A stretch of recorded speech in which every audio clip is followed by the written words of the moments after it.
Meus amigos, as estatais brasileiras estão afundadas no vermelho e o prejuízo já é o maior prejuízo da história do nosso país. É um buraco bilionário aberto bem no meio do Estado brasileiro e você sabe quem é que está pagando essa conta, né? Pois é, meu amigo, ó, eu, você, todo mundo que trabalha e que paga imposto nesse país. Desde que o governo Lula III começou a governar no nosso país a partir de 2023, o rombo das estatais já bateu os absurdos 18 bilhões de reais, segundo os dados do próprio Banco Central. 18 bilhões de reais de prejuízo, meu amigo, é muita grana. E para você acompanhar essa linha do tempo do desastre, em 2023, durante o primeiro ano do governo Lula, o rombo foi de mais de 2 bilhões e 200 milhões de reais. Em 2024, um ano depois, esse buraco quase quadruplicou, chegando a mais de 8 bilhões de reais. E agora, somente entre janeiro e agosto de 2025, o prejuízo das estatais já ultrapassa 8 bilhões e 300 milhões de reais, batendo todos os recordes históricos. E aí eu te pergunto, não tem ninguém para investigar isso? Cadê o STF, hein? Cadê a velha mídia, hein? Pois é, tá todo mundo de boquinha fechada. Que história é essa? E as campeãs estatais de prejuízo em 2025 vai para terceiro lugar, Companhia Brasileira de Trens Urbanos, a CBTU, com um prejuízo de mais de 290 milhões de reais. Em segundo lugar está a Infraero, com um prejuízo de 541 milhões de reais. E em primeiríssimo lugar, para surpresa de 0 pessoas, está a Empresa Brasileira de Correios e Telégrafos, os Correios, com 4 bilhões e 300 milhões de reais de prejuízo apenas no primeiro semestre de 2025, e a gente ainda tem muito ano pela frente. Essas estatais, meus amigos, viraram caixas pretas, aonde a ineficiência e o uso político reinam. E se você acha que isso não tem consequência nenhuma na sua vida, você está muito enganado. É só você olhar para sua conta de luz, para o frete que você paga, para o imposto, tá tudo embutido ali no preço de tudo. Cada centavo desse rombo volta para a população como mais custos e menos investimentos. E esse não é um roteiro inédito. Esse filme já passou, a gente conhece muito bem e terminou em tragédia. A Venezuela é um exemplo clássico disso. Durante décadas, o governo venezuelano apostou todas as suas fichas em suas estatais. Elas eram apresentadas como se fossem o coração da economia nacional. A maior estatal venezuelana, a Petróleos de Venezuela, que é a PDVSA, já foi uma potência global. Produzia mais de 3 milhões de barris de petróleo por dia e respondia por mais de 90% das exportações do país. O dinheiro do petróleo jorrava e bancava tudo, bancava serviços sociais, subsídios, gastos públicos, mas quando a estatal foi aparelhada politicamente, a eficiência e a produção da empresa desabou drasticamente.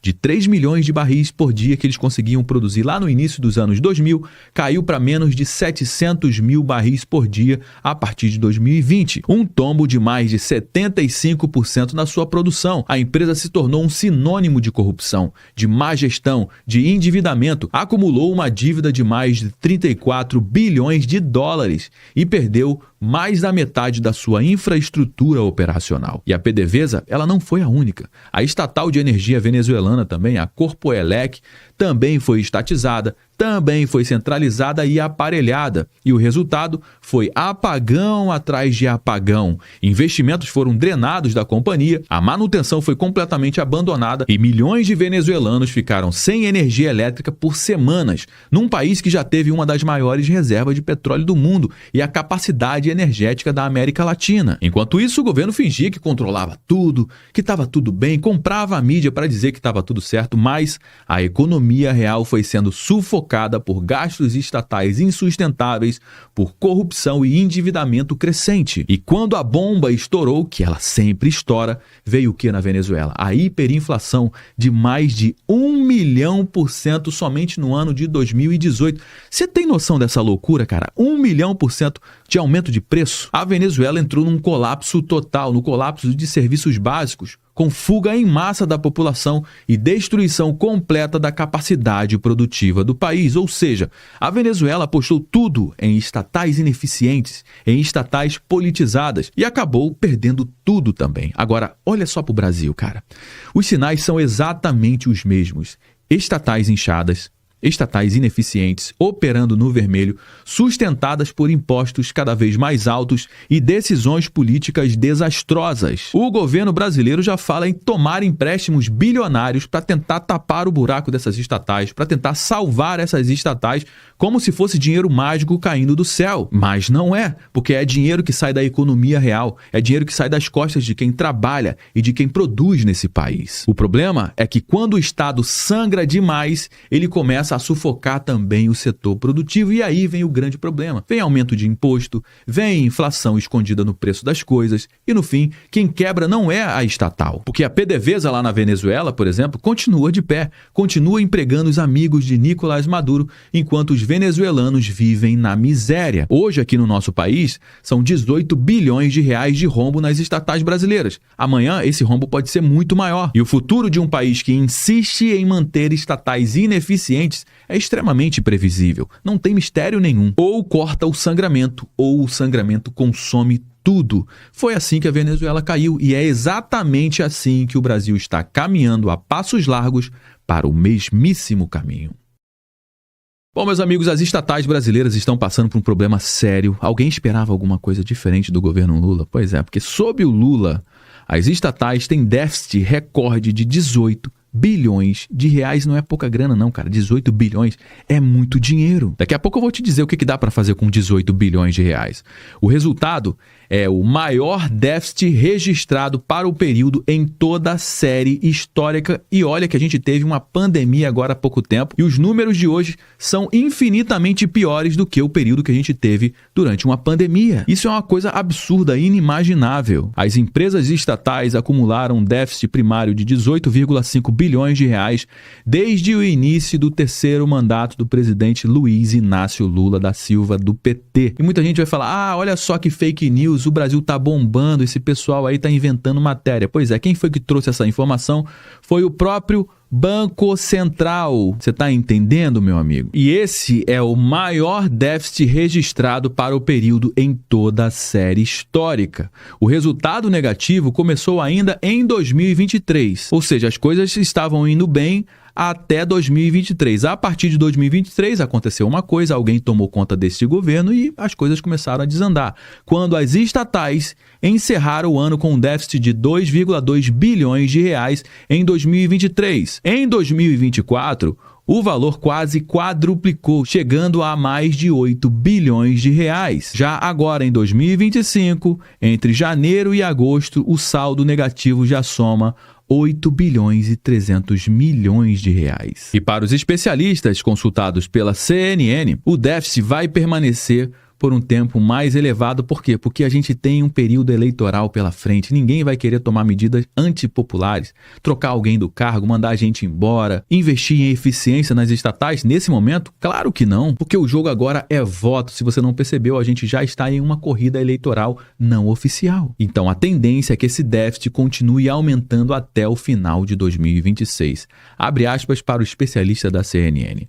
O ambiente fiscal e político de 2025 é delicado. Com o país em pré-ano eleitoral, há uma tendência natural de postergação de ajustes e de resistência a medidas impopulares. E isso significa o quê? Que o déficit pode se prolongar, especialmente se não houver um redesenho mais profundo da atuação dessas empresas. E muita gente vai dizer, não, Josué, mas, cara, estatal sempre deu prejuízo, sempre foi assim, cara. Então, deixa isso pra lá não. Vamos entender uma linha do tempo dos últimos 10 anos. Dessa linha pra baixo aqui, ó, tudo que tá vermelhinho significa rombo, significa déficit. E dessa linha pra cima, tudo que tá em verdinho significa superávit, significa lucro, dinheiro entrando no caixa do governo para ele investir no que ele quiser. Investir em obras, investir em escola, investir em hospitais. Em 2015, durante o governo da Dilma, as estatais brasileiras tiveram um déficit de 1 bilhão e 700 milhões de reais. Em 2016, teve déficit de 800 milhões de reais. Em 2017, durante ali o governo Dilma Temer, né, já era o Temer na jogada aqui, a metade do ano, Então teve um déficit de R$ 1 bilhão. Em 2018, no governo Temer, teve um superávit de 3,5 bilhões de reais. E a partir do governo Bolsonaro, aqui em 2019, teve uma lucratividade, teve um superávit de 10 bilhões e 300 milhões de reais. E aí veio uma pandemia, o que aconteceu? Um déficit de 600 milhões de reais, que logo nos anos seguintes se recuperou. Em 2021 teve um superávit de 3 bilhões de reais e em 2022 teve um superávit de 4 bilhões e 800 milhões de reais. Mas aconteceu alguma coisa em 2023, alguém tomou o poder e agora está aqui. A partir de 2023 é rombo atrás de rombo das estatais. Com um déficit de 4 bilhões e meio em 2023, um déficit de 8 bilhões e 300 milhões de reais em 2024 e agora em 2025, dados mais recentes atualizados já mostram um déficit na casa dos 8 bilhões e 900 milhões de reais e o ano ainda nem acabou. Se a gente não trocar o governo, não entrar ninguém responsável para resolver esse problema, o que vai acontecer? As estatais brasileiras vão continuar sendo sucateadas e utilizadas para tomar o dinheiro da população brasileira. Mas o governo diz que o déficit recorde das estatais é resultado de mais investimento. Não, a gente está fazendo mais investimento, por isso que está tendo um grande déficit. Será? Cara, parece até que faz sentido, mas essa narrativa é completamente falsa. Por quê? Porque investimento produtivo, ele não gera rombo estrutural, ele gera retorno econômico. Quando uma estatal investe com inteligência, investe de verdade, o impacto econômico aparece nos serviços. E mesmo que no curto prazo haja um certo desequilíbrio, no médio e longo prazo vem o crescimento de receita, vem eficiência e expansão da capacidade produtiva. Mas não é isso que os números mostram com as nossas estatais hoje. Por exemplo, em 2024, o investimento das 20 estatais federais controladas diretamente pelo Tesouro foi de 5,3 bilhões de reais. Esse foi o investimento. Mas o rombo de 2024 veio na casa de 8 bilhões, ou seja, o déficit é muito maior do que o investimento. Isso é gastar mal. Por exemplo, em 2019, no governo Bolsonaro, por outro lado, o investimento foi de 10 bilhões de reais, ou seja, muito maior do que o investimento que é feito hoje. Mesmo com esse investimento de 10 bilhões de reais, as estatais fecharam o ano com um superávit de mais de 10,4 bilhões de reais. O mesmo tipo de empresa, no mesmo país, com a mesma estrutura fiscal, mas com resultados completamente diferentes. Por que isso acontece? Porque investir mais não é sinônimo de rombo. Na realidade, investir errado sim. A explicação real está na qualidade do gasto e não no volume do gasto. Nos últimos anos, as estatais vêm registrando um aumento de custos operacionais, aparelhamento político, ineficiência estrutural e queda da sua produtividade. Ou seja, eles não estão gastando mais para produzir mais, eles estão gastando mais para manter estruturas improdutivas, e isso é clássico. Você não cria um déficit investindo bem, muito pelo contrário, você cria um déficit inchando a máquina pública. E a jogada do governo Lula é justamente essa, é empurrar a culpa para o investimento que nem é maior do que antes, para sustentar a narrativa de que agora é a hora da colheita. Mas seguindo os números que a gente acabou de apresentar aqui, cara, o rombo total do governo Lula, que chega ali a 18 bilhões de reais nas estatais, o grosso já entrou, faz muito tempo.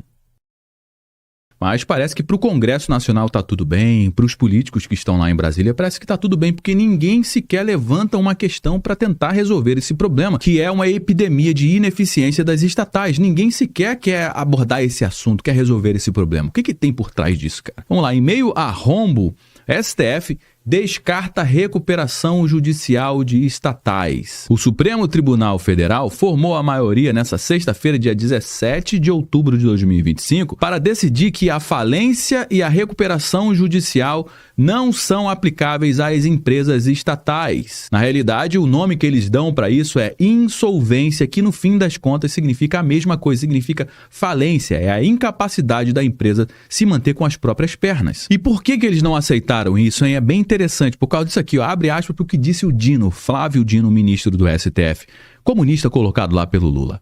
A decretação da falência de uma empresa pública ou de uma sociedade de economia mista tem como principal sócio o Estado. Se decreta falência, o que acontece? Transmitiria a impressão de falência do próprio Estado, o que é inconcebível. Ou seja, pode estar falindo, pode estar quebrando. É inconcebível a gente aceitar a falar que o nosso próprio Estado está falindo, que os números mostram claramente que isso está acontecendo, sendo sempre possível a superação das crises das empresas das quais participa. E aí, para isso, eles vão precisar fazer o quê? Pegar dinheiro emprestado. Aqui, taxa de juros, hein? A quanto de dinheiro que eles vão pegar emprestado para tapar rombo de estatal? Uma boa grana. Por exemplo, aqui, ó, a decisão corre na mesma semana que os Correios anunciaram que pretendem contratar um empréstimo de 20 bilhões de reais. 20 bilhões de reais, meu amigo. É mais do que o rombo total das estatais brasileiras. E 20 bilhões seria só para os Correios, com garantia da União. Ou seja, se os Correios não conseguirem pagar, quem é que vai pagar? É o contribuinte brasileiro. O prejuízo só vem aumentando, enquanto no primeiro trimestre de 2024, o prejuízo só dos Correios era de 1 bilhão e 300 milhões de reais. No mesmo período, no ano seguinte, em 2025, subiu para 4 bilhões e 400 milhões de reais. Ou seja, uma máquina de torrar dinheiro público, os Correios. No quadro geral, a soma dos prejuízos das estatais em 2025 já passa de 8 bilhões de reais. Qual que é o grande problema, meu amigo? Porque para tapar esse buraco, o governo ele vai precisar de dinheiro. Você sabe disso, né? E como é que o governo faz dinheiro? Ele não é produtivo, o governo não produz absolutamente nada. O governo é um parasita, é um carrapato. Então o que ele vai ter que fazer? Ele vai ter que grudar nas suas costas e puxar mais sangue das suas costas. E o rombo das estatais brasileiras é somente o retrato do que o governo faz com as suas próprias contas públicas, que fecha também com rombos atrás de rombo. E mesmo com a arrecadação recorde de impostos que está acontecendo no nosso país, mesmo assim não está sendo suficiente para cobrir a gastança do Lula, da Janja, dos seus ministros, de todo mundo, porque esses parasitas estão sugando com força a energia do nosso país. Mesmo com carga tributária recorde, Brasil deve encerrar 2025 com rombo nas contas públicas. Desde o começo do governo Lula, a dívida bruta do país subiu a 77,5% do PIB. A dívida bruta do governo geral, que reúne União, estados e municípios, alcançou 77,5% do PIB, o equivalente a 9 trilhões e 600 bilhões de reais, ou seja, quase 10 trilhões de reais somente de dívidas. O especialista alerta que a trajetória da dívida é galopante e representa um risco à estabilidade fiscal. E agora vem a parte mais importante, porque esse rombo de 18 bilhões de reais não é um número solto em uma planilha. É dinheiro de verdade que poderia estar sendo usado para mudar a vida de milhões e milhões de brasileiros, mas está sendo sugado por um sistema completamente ineficiente, por estatais ineficientes. Com 18 bilhões de reais, só para a gente tangibilizar aqui, daria para construir mais de 2.500 escolas públicas. Ou então levantar mais de 3.500 UPAs e resolver as filas de emergência em boa parte do nosso país. Daria também para triplicar a merenda escolar, pavimentar milhares de quilômetros de estrada ou então bancar mais de 2 anos do Bolsa Família para 1 milhão de famílias. Mas ao invés disso, esse dinheiro está indo para o ralo, para tapar buraco de estatal quebrada, mal administrada e usada como cabide político. E aí vem o governo com a narrativa de que rombo é investimento, mas não é, meu amigo. Rombo é custo, rombo é desperdício, rombo é preço pago por quem trabalha. E a conta ela não some, ela não desaparece, ela vem pra gente na forma de conta de luz mais cara, no custo de vida de cada brasileiro. O rombo das estatais, meus amigos, não é um detalhe técnico, é um sintoma de um Estado doente que sangra recursos de quem produz para sustentar quem não entrega. E se nada mudar, o roteiro do filme a gente já conhece. A diferença é que aqui a gente ainda tem tempo de virar esse jogo. 2026 está aí, então seja bastante consciente com quem você vai escolher para tocar o nosso país. Bom, meus amigos, já trouxe algumas informações aqui no nosso conteúdo de hoje. Todo mundo já sabe que o nosso bate-papo não finaliza quando o vídeo acaba. Na realidade, eu só trouxe alguns elementos, eu só dei o start. A gente vai dar prosseguimento à nossa conversa aqui embaixo no campo dos comentários. Deixe o seu comentário, eu quero saber o que você acha disso. Você é a favor da gente manter essa quantidade de estatal quebrada, ineficiente, que é usada como cabide político ou você é a favor de uma reformulação completa nesse sistema, hein? Deixa sua participação aqui nos comentários, que é extremamente importante para dar corpo aqui para nossa conversa. É extremamente importante também você compartilhar esse conteúdo com mais pessoas, afinal de contas, tudo que eu tô trazendo aqui você não vai ver sendo divulgado amplamente na grande mídia, meu amigo. Então me ajuda a propagar essa mensagem para mais pessoas, compartilhando com pelo menos uma pessoa que você conheça ou um grupo que você participa do WhatsApp. Se você gostou do nosso conteúdo, deixe o seu like, aproveite para se inscrever aqui no nosso canal também. Eu me chamo Josué Aragão, um grande abraço e a gente se vê agora, no nosso próximo conteúdo.